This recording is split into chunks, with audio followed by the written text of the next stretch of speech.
सभी को नमस्कार। आज हम हिंदी साहित्य में पढ़ेंगे समकालीन कविता के प्रमुख जो कवि है, जिनमें आलोक धनवा जी है, उनके बारे में। आलोक धनवा जी है, उनका जन्म 2 जुलाई 1948 मुंगेर, बिहार में हुआ। उनकी पहली कविता जनता का आदमी है। उनकी पहली कविता जनता का आदमी। उसके बाद में उनका पहला कविता संग्रह है जो है दुनिया रोज़ बनती है। दुनिया रोज़ बनती है, जो 1998 में प्रकाशित हुआ। यानी एकमात्र कविता संग्रह दुनिया रोज़ बनती है जो 1998 में प्रकाशित हुआ। और उनकी पहली जो कविता है वो जनता का आदमी, जो 1972 में वाम पत्रिका है उसमें प्रकाशित होती है। तो पहले आप याद कीजिए कि उनकी पहली कविता है जनता का आदमी 1972, जो वाम पत्रिका में प्रकाशित हुई थी।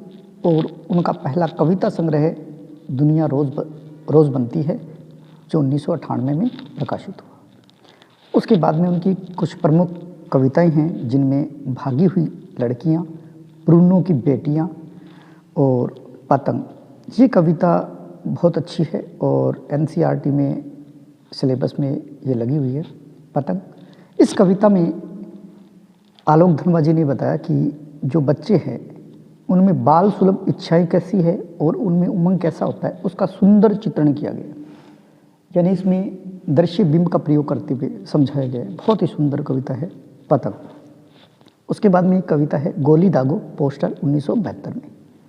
उसके बाद ये मोस्ट इम्पोर्टेंट है कपड़े के जूते। यानी ये मानिए कि इनके जो कविता है उनमें से 3 कविता है जो आपको बहुत अच्छी तरह याद रखनी है। कपड़े के जूते, आम का पेड़, उसके बाद नदियाँ, उसके बाद बकरियाँ। इन कविताओं का अनुवाद उन्होंने अंग्रेज़ी और रूसी भाषा में किया। यानी जितनी भी इनकी कविताएं हैं उनका अनुवाद है वो अंग्रेज़ी और रूसी भाषा में हुए। इन्होंने 2 लाइनों में कुछ बताने का प्रयास किया है कि जहाँ नदियाँ समुद्र में मिलती है वहाँ मेरा क्या है, मैं नहीं जानता, लेकिन एक दिन जाना है उधर। देखिए कितनी सुंदर लाइनें हैं। जहाँ नदियाँ समुद्र से मिलती है वहाँ मेरा क्या है, मैं नहीं जानता, लेकिन एक दिन जाना है उधर। एक बार दोबारा रिपीट कर देता हूँ। आलोक धनवा जी है, उनका जन्म 1948 मुंगेर, बिहार के अंदर। उनकी पहली कविता है जनता का आदमी, और जो 1972 में प्रकाशित हुई वाम पत्रिका में। उनका पहला कविता संग्रह दुनिया रोज़ बनती है, जो 1998 में प्रकाशित हुआ। उसके बाद में मोस्ट इम्पोर्टेंट 2 और है, पतंग और कपड़े के जूते। बस आपको इतना याद रखा हो जाए, बहुत अच्छी बात है कि जनता का आदमी 1972 उनकी पहली कविता है, वाम पत्रिका में प्रकाशित। दुनिया रोज़ बनती है एकमात्र कविता संग्रह है। उसके बाद में पतंग उनकी कविता है और कपड़े के जूते उनकी प्रमुख कविता है। इन सभी कविताओं का अनुवाद है वो अंग्रेज़ी और रूसी भाषा में हुआ है। और उन्होंने कुछ शब्दों में बताने का प्रयास किया है कि जहाँ नदियाँ समुद्र से मिलती है वहाँ मेरा क्या है, मैं नहीं जानता, लेकिन एक दिन जाना है उधर। उम्मीद है आलोक धनवा जी के बारे में याद हुआ होगा। उसके बाद में हम बात करते हैं लीलाधर जंगूड़ी के बारे में। इनका जन्म 1 जुलाई 1940 को हुआ।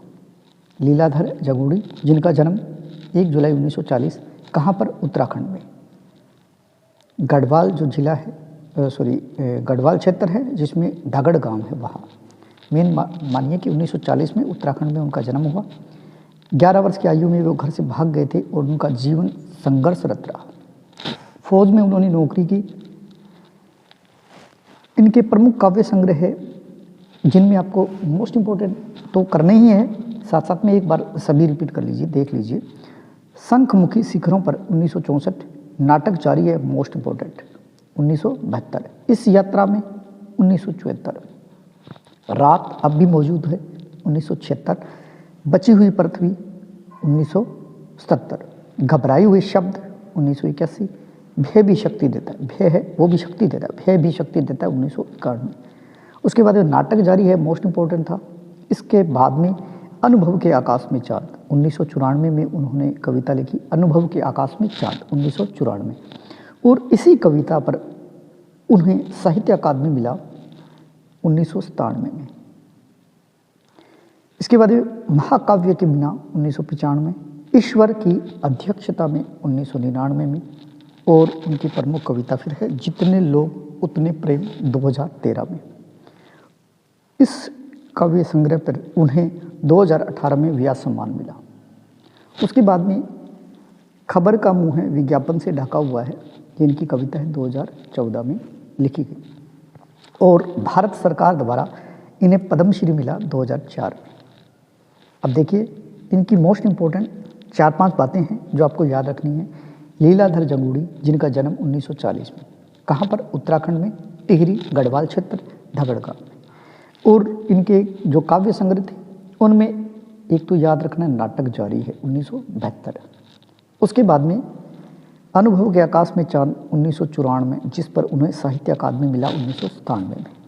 उसके बाद जितने लोग उतने प्रेम 2013 में लिखी गई, और उन्हें इस रचना पे व्यास सम्मान मिला 2018 में, और भारत सरकार द्वारा इन्हें 2004 में पद्मश्री दिया गया। उम्मीद करता हूँ आपको समझ में आया होगा। जय हिंद, जय भारत।